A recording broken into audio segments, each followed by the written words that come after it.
در یک معادله توانی زمانی که هم توان و هم پایه مجهول هستند چطور مقدار x رو به دست بیاریم؟ سلام، به نردبان ریاضی خوش اومدین. امروز قراره این سوال بسیار جالب رو با هم حلش کنیم.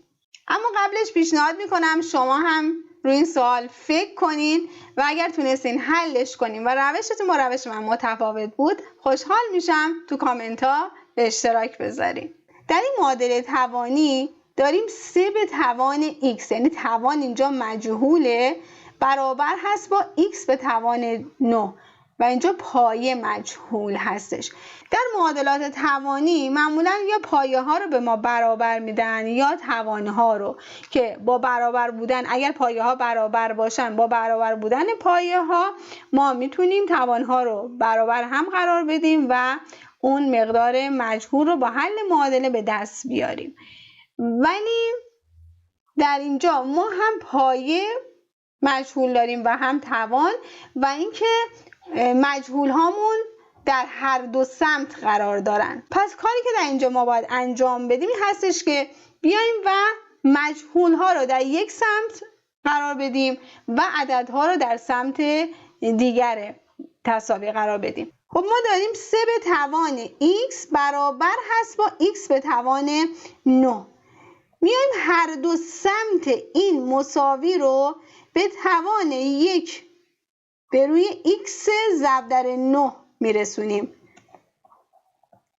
چرا؟ چون ما در این سمت توان x داریم، در این سمت توان 9 داریم. پس میشه 3 به توان، اینجا پرانتز داریم یعنی ضرب داریم دیگه، یعنی x ضرب در 1 به روی x ضرب در 9 برابر میشه با x به توان 9 ضرب در 1 به روی x ضرب در 9.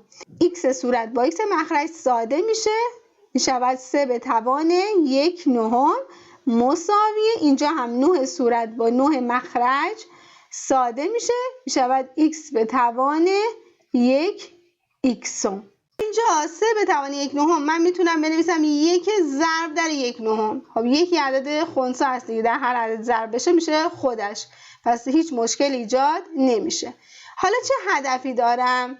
من میام به جای این 1 می نویسم 3/3 همون 1 هستش دیگه، ضرب در 1 نهم برابر میشه با x به توان 1 xم.